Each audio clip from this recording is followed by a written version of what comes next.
عن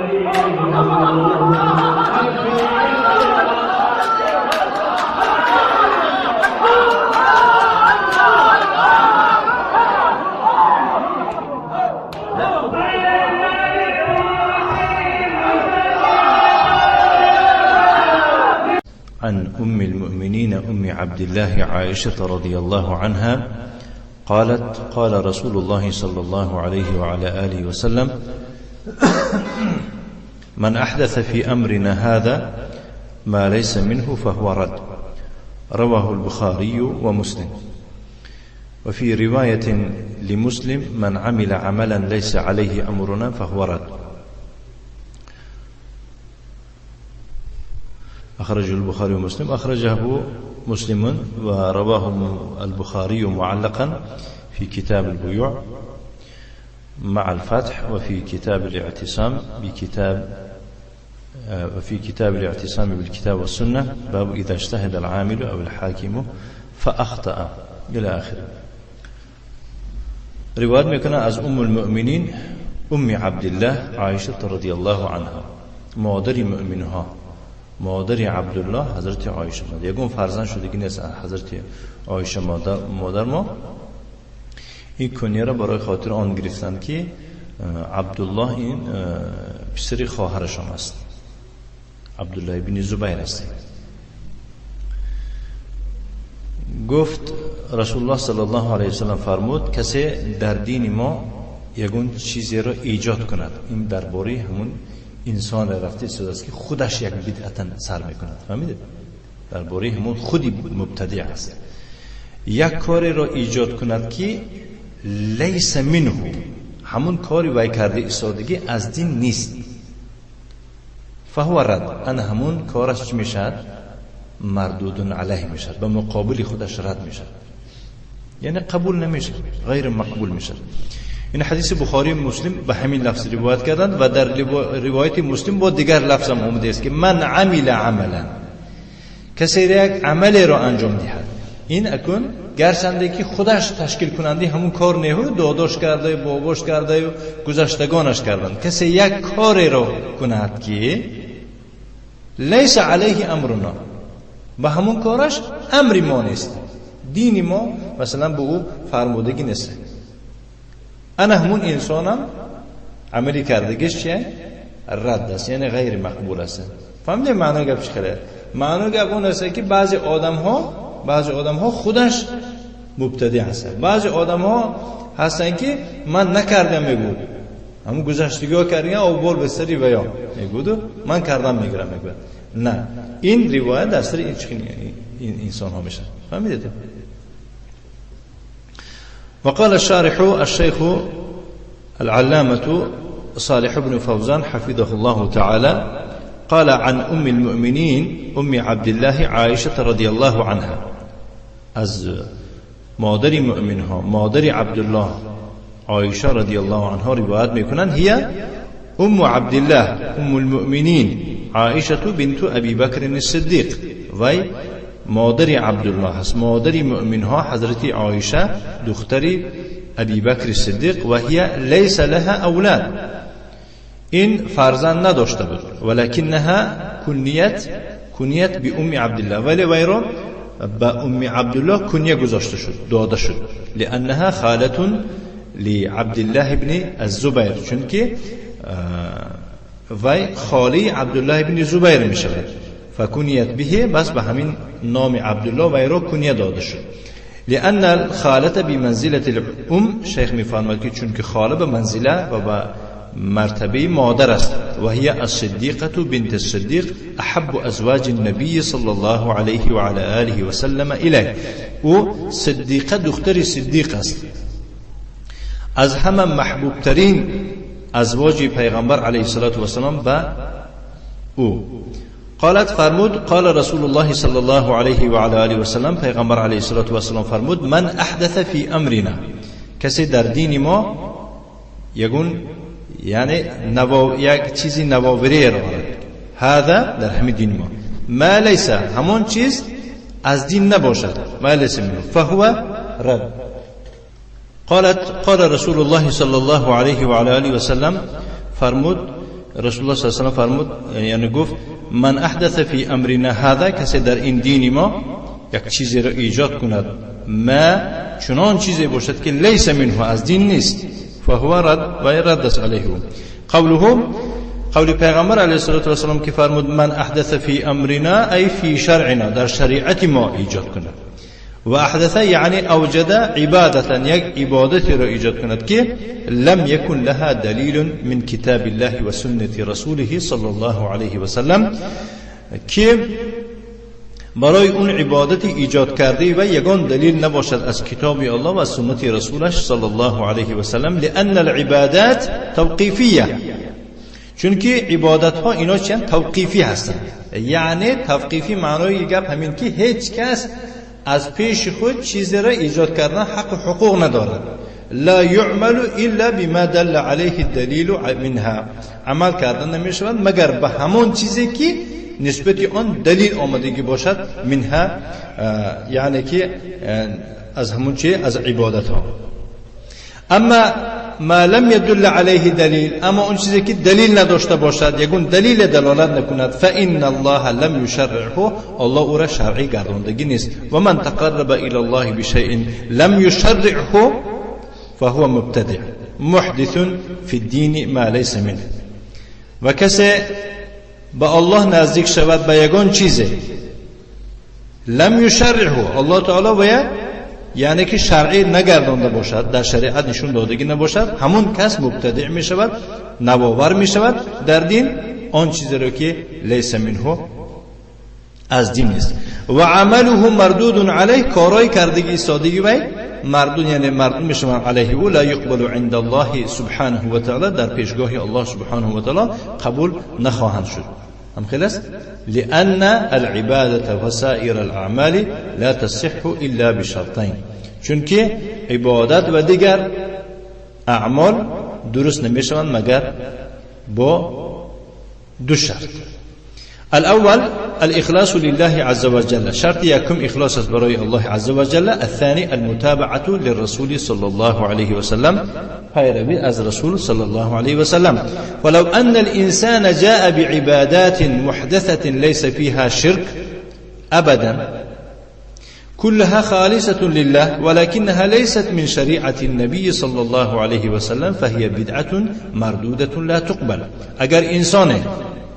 اگر انسان عبادت‌های نو ایجاد کرده را بیارد که در اونها یگان شرک نباشد ابدا، یعنی عبادت میگن شرک نیست، همه اونها خالص باشن برای الله سبحانه و تعالی، یعنی اونها را ادا کند برای الله حق سبحانه و تعالی، ولی از شریعت پیغمبر علیه الصلاه و السلام آوردن نباشند، فهی بدعه، و ها بدعت هستند، مردود هستند که لا تقبل، قبول کردن نمیشه.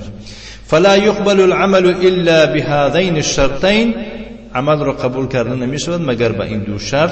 وقد مضى الشرط الاول في قوله صلى الله عليه وسلم انما الاعمال بالنيات وانما لكل امرئ ما نوى.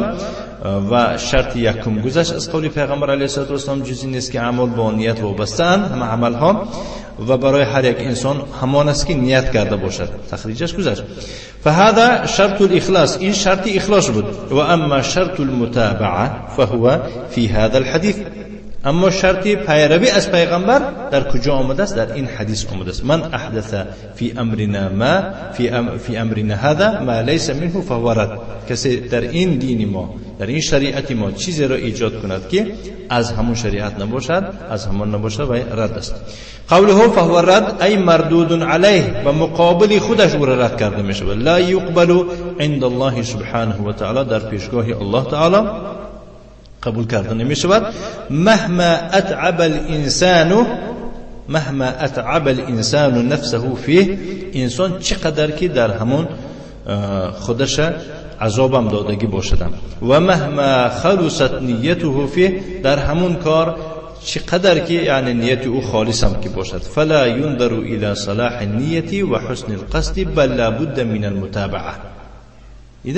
یعنی نظر کردن نمیشود به صلاح بودن نیت یا که به مقصد خوب، بلکه لابد است پیروی، حتی یقبل العمل، تا اینکه عمل را قبول کرده شود. فإن خلا من احد هذين الشرطين فهو مردود على صاحبه، اگر خالی باشد از یکی این دو شرطی در بالا ذکر شده و این مردود است با مقابل صاحبی خودش. ففي هذا دلیل على بطلان البدع جميعها، در این دلیل شده ایستاده است با باطل بودنی چی؟ با باطل بودنی همه نمود بدعت ها. و ان صاحبها آثم غیر مأجور، و دلیل شده است که صاحب بدعت خودش گناهگار است و نائل یگون اجر و ثواب نمیشود. لانه محدث فی دین الله ما لیس منه، چون که او ایجاد کننده است در دین الله آن چیزی را که از همون دین نیست. و فیه دلیل علی ان البدع فی الدین كلها مردوده، در آن دلیل شده است علی ان البدع که بدعت در دین همه نمودش کنم نمود که نباشد مردود است. ففیه رد علی من یقول، در این حدیث رد است علیه کسانی که میگوید که ان هناک بدعتا حسنه، در اونجا بچه بدعت حسنه است. این مقابل همون شده است گفته شده.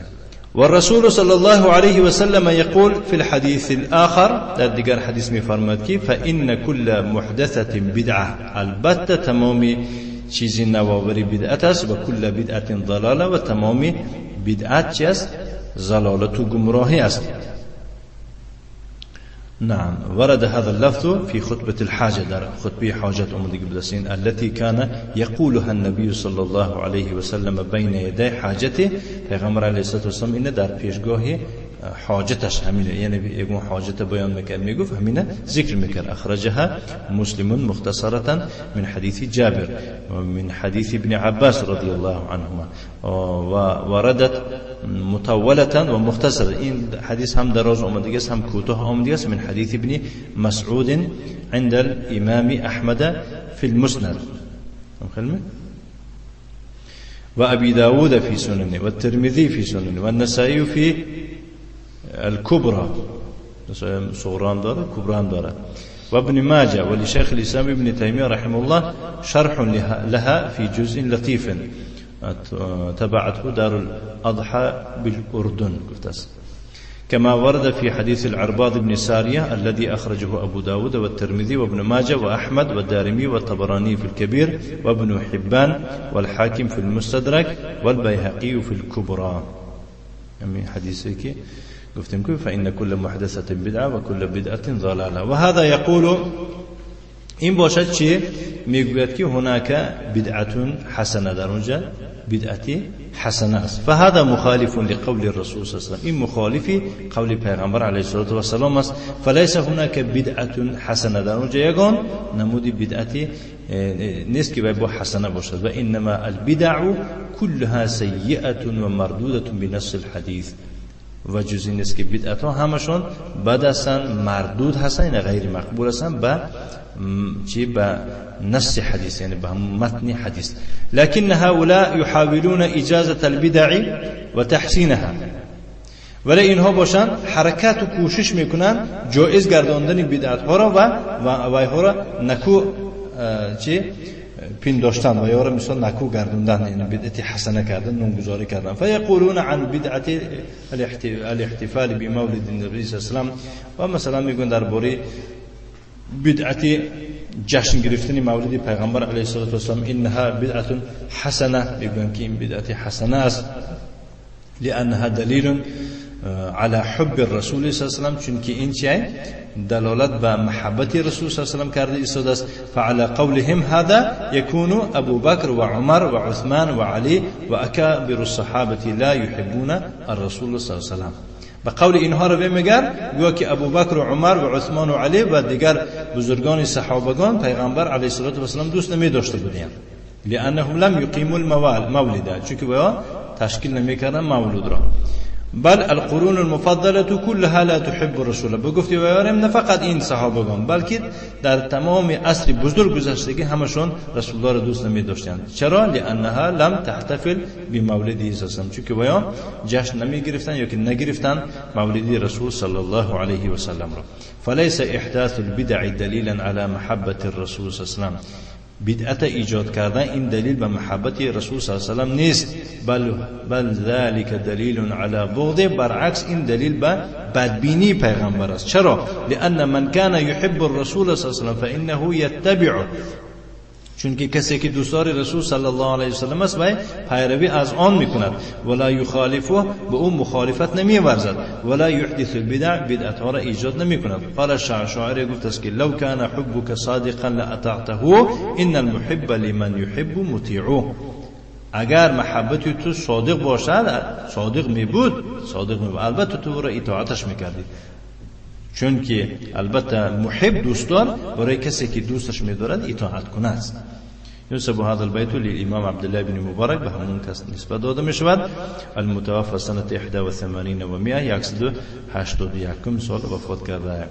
طلب العلم وهو ابن 10 سنة، در سن قریب یعنی که اما 10 بالا از 20 پایان همین سالنده طلب علم کرد. ولقي التابعين واكثر الترحال والطواف الى الغايه في طلب العلم، سفر کرد، سیر گشت کرد در طلب علم. الجهاد والحج والتجاره، انظر دیوان عبد الله بن مبارك وتاريخ دمشق. في الرواية الثانية، در رواية دوم، من عمل عملا ليس عليه أمرنا فهو رد. الرواية الأولى رواية يكون من أحدث، يعني أحدث ما لم يشرعه الله، ایجاد کند آنی که الله در شرع نشون دادگی نیست. و الرواية الثانية لم يحدث، چیکار نکرده است؟ احداث نکرده، خودش ایجاد نکرده. و انما اتبع من احدث عملا، و برعکس چیکار کرد؟ پیروی از کسی کرده است که احدث عملا، یک کاری را ایجاد کرده است، یک بدعتی را ایجاد کرده. لیس علیه امر رسول صلی الله علیه و سلم، انمون کاری کردگی و به امر پیغمبر صلی الله علیه و سلم نیست. فعمل هو به صار مبتدعا، اینم به همون عمل کرده چی شد؟ مبتدع شد. فمن عمل بالبدع فهو مبتدع و ان لم يحدثه، کسی یک بدعت عمل کنند میگو و یا مبتدع است، گرچنده که خودش و چی کار کرده باشد؟ ایجاد کردگی نباشد. و هذه فائده عظیمه، این فایده بزرگ است. لئلا یقول من یقول، چون که میگفتی که آدم نگوید انا لم احدث شیئا، من یگون چیز ایجاد کردگی نیستم، و انما انا اعمل، جز این نیست که من عمل میکنم بما عمل به من قبلی، با آن طرزی که از من پیش بودگی کسا عمل کردن. نقول له، برای چنین کس میگیم که حتی و ان احدثه و عمل به من کان قبلک، حتی اگر چنده که وی را ایجاد کرده باشد و عمل کرده باشد با وی کسانی که قبل از تو بودن، فما دام بدعتا، تا اون دم که وی بدعت است، فلا یجوز لك ان تعمل به، برای تو جایز نیست که تو با آن عمل بکنی. فان قال، پس اگر بگوید که انما تقع المسئولیت علی من ابتدعها، اگر بگوید که مسئولیت در گردن همون کسی است که تو که در عهده کسی است که وی را ایجاد کرده است، نقول له، ما برایش میگیم که المسئولیت علی من ابتدعها و علی من عمل بها، مسئولیت نه فقط در بالای کسی است که وی را ایجاد کرده است و کسی به همون با عمل میکند. لقول الرسول صلی الله علیه و آله من عمل عملا لیس علیه امرنا، کسی یک عملی را انجام دهد که در همون امر و شریعتی ما نباشد، و انت منهی عن العمل بالبدعه، طبق این حدیث تو را منع کرده شده است از عمل کردن با بدعت. و تعرف انهم منهیون عما ابتدعوه، و میدونی که تو ایشان را منع کرده شده است از اون کاری که ایشان ایجاد کردن. فکیف تطاوعهم، چه خیلی تو به اونها یعنی ویها را اطاعت میکنی و تعمل بعملهم، به عملی ویها عمل میکنی. فهذه فائدة الرواية الثانية، این فائده روایت دوم است. ان العمل بالبدع هو في ذاته ابتداع، یعنی یک بدعت عمل کردن این خودی همون نوآوری بدعت تشکیل کنی است. و ان لم يحدث العامل، گرچنده که معامل و خودش و پیدا کردگی نباشد، و انما احدثها غیره، جز این است که وی را دیگرش ایجاد کردگی باشد. فهذا حدیث عظیم مع حدیث انما الاعمال بالنیات، این حدیثی بزرگ است در پهلوی که در برابر حدیث انما الاعمال بالنیات. فهما يدلان على شرطي قبول العمل، این دو حدیث دلالت به چی میکنن؟ به هر دو شرطی به هر دو قبولی به هر دو شرط های قبول شدنی عمل ها. یکی چی است؟ الاخلاص است و المتابعه دیگره پیروی از رسول صلی الله علیه و علی آله و سلم. صلی الله وسلم علی نبینا محمد.